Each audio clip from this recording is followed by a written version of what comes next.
कुछ यादें जो अमर हो गईं। दोस्तों, आप सभी से निवेदन है, कृपया कहानी को लाइक और सब्सक्राइब जरूर करें। धन्यवाद, प्रणाम, सत श्री अकाल। आज की कहानी है धर्म के लिए प्राण दान, कुछ यादें जो अमर हो गईं। बात शाहजहां के शासनकाल की है। सियालकोट के एक छोटे से मदरसे में बालक हकीकत राय पढ़ता था। एक दिन मौलवी साहब ने कहीं बाहर चले गए। अवसर पाकर बालक खेलने लगे। मुसलमान लड़के स्वभाव से हकीकत राय को छेड़ते रहते थे। उन सबों ने उस दिन भी हकीकत राय को तंग करना प्रारंभ किया। उसे गालियां दी और फिर हिंदुओं के देवी देवताओं को गालियां देनी प्रारंभ की।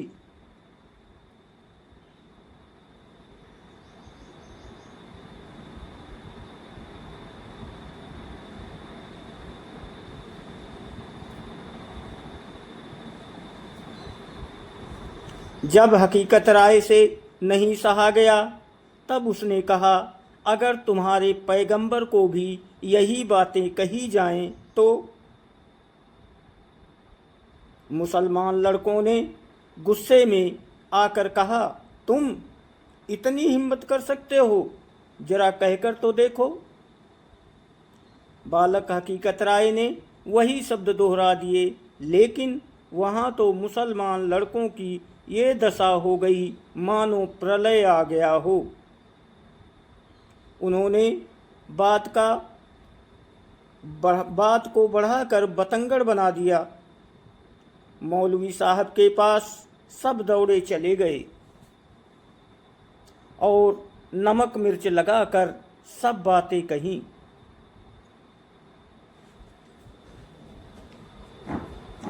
हकीकत राय को झूठ नहीं बोलना था।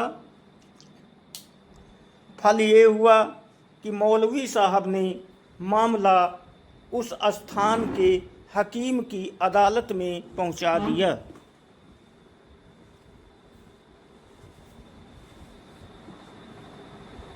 हकीकत राय गिरफ्तार कर लिया गया।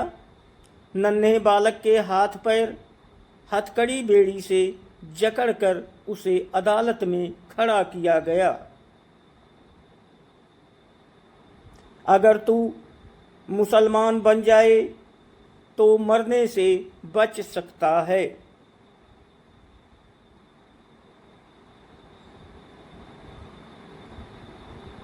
काजी ने बालक के सामने ये प्रस्ताव रखा। बालक हकीकत राय के माता पिता रो रहे थे। उसकी बालिका पत्नी मूर्छित तो हो ही गई थी। माता तो कह रही थी, बेटा तू इनकी बात मान ले,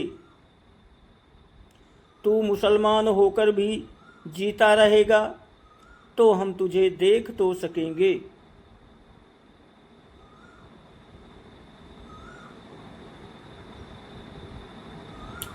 काजी के प्रलोभन में न आकर कई बड़े ओहदे और बहुत प्रलोभन भी दिया जाने पर भी बार बार प्रलोभन देते रहे।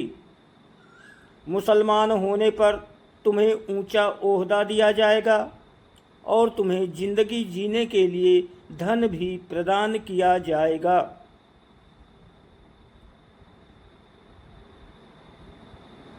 हकीकत राय बालक था, किंतु उसका चित्त धर्मवीरता से पूर्ण था। उसने माता से कहा, माँ, मैं अमर होकर तो उत्पन्न नहीं हुआ हूँ। जब एक दिन मरना ही है तो अपना धर्म छोड़कर थोड़े से जीवन के लिए पतित क्यों बनूं? धर्म भ्रष्ट होकर जीने से तो मरना बहुत उत्तम है। हकीकत राय बोला, मैं अपना धर्म नहीं छोड़ सकता। काजी को उस बालक ने स्पष्ट अपना उत्तर सुना दिया। खुले मैदान में जल्लाद की तलवार ने उस बालक का सिर धड़ से अलग कर दिया।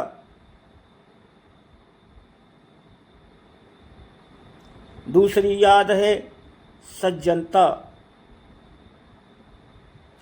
सर प्रभाशंकर पट्टनी लंदन की सड़क पर पैदल निकले थे। भारतीय वेशभूषा, लंबी दाढ़ी और हाथ में मोटा सोटा लिए वो भारतीय बुढ़ा अंग्रेज लड़कों को विचित्र लगा। कुछ बालकों का समुदाय एकत्र हो गया। लड़के प्रभाशंकर पर कंकड़ियां फेंकने लगे। सर प्रभाशंकर न झल्लाए और न लड़कों को उन्होंने डांटा। वे बोले, वाह बालकों, तुम में उत्साह और स्फूर्ति तो है। आओ आओ, मैं तुम्हें जलपान करने के लिए आमंत्रित करता हूँ।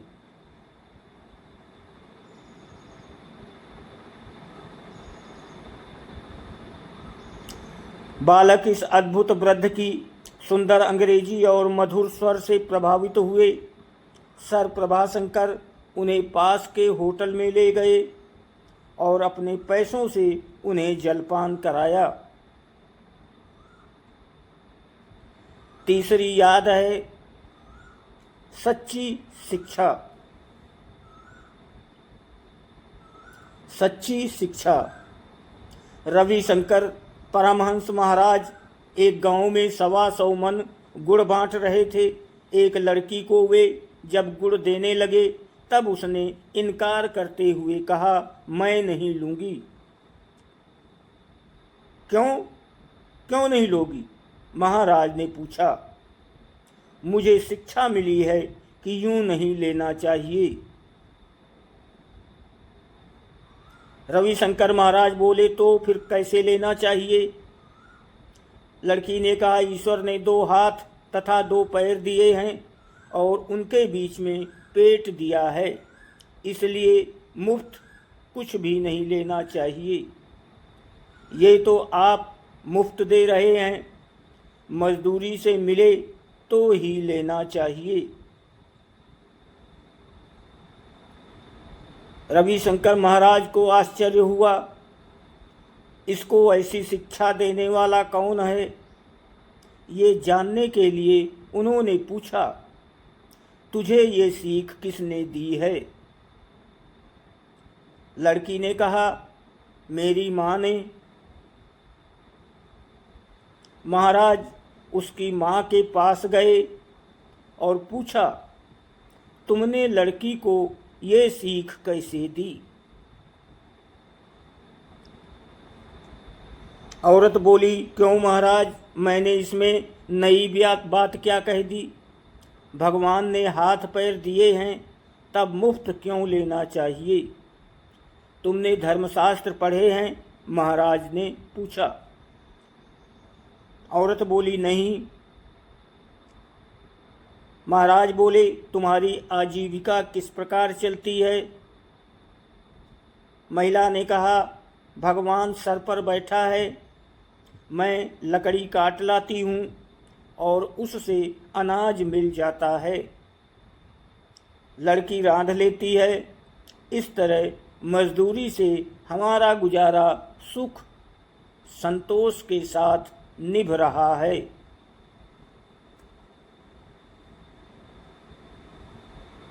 महाराज जी बोले, तो इस लड़की के पिताजी? वो बहन उदास हो गई। कुछ देर ठहर कर बोली, लड़की के पिता थोड़ी उम्र लेकर आए थे। जवानी में ही वो हमें अकेले छोड़कर चले गए। यद्यपि लगभग 30 बीघा जमीन और 2 बैल वे छोड़ गए थे, तो भी मैंने विचार किया कि इस संपत्ति में मेरा क्या लेना देना। मैं कब इसके लिए पसीना बहाने गई थी?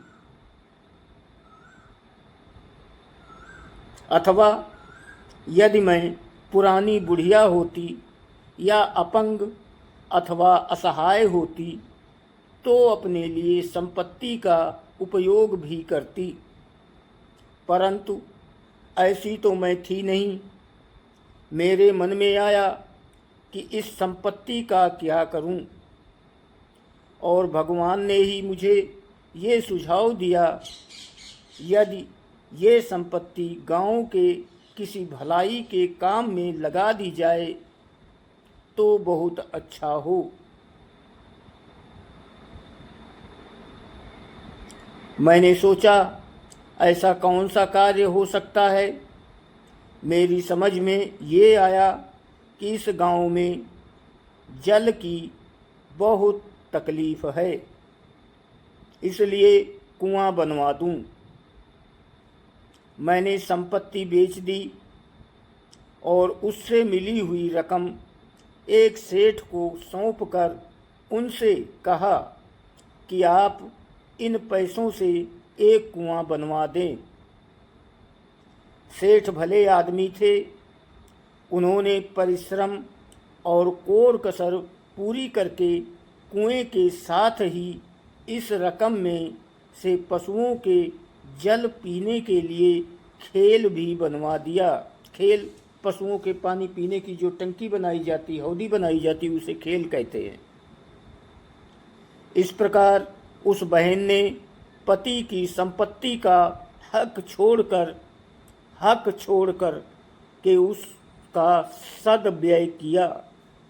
उसे नहीं तो उसके हृदय को तो इतनी शिक्षा अवश्य मिली होगी कि मैं जो पति को ब्याही गई हूँ सो संपत्ति के लिए नहीं, पर ईश्वर की सत्य की प्राप्ति के मार्ग में आगे बढ़ने के लिए ही ब्याही गई हूँ।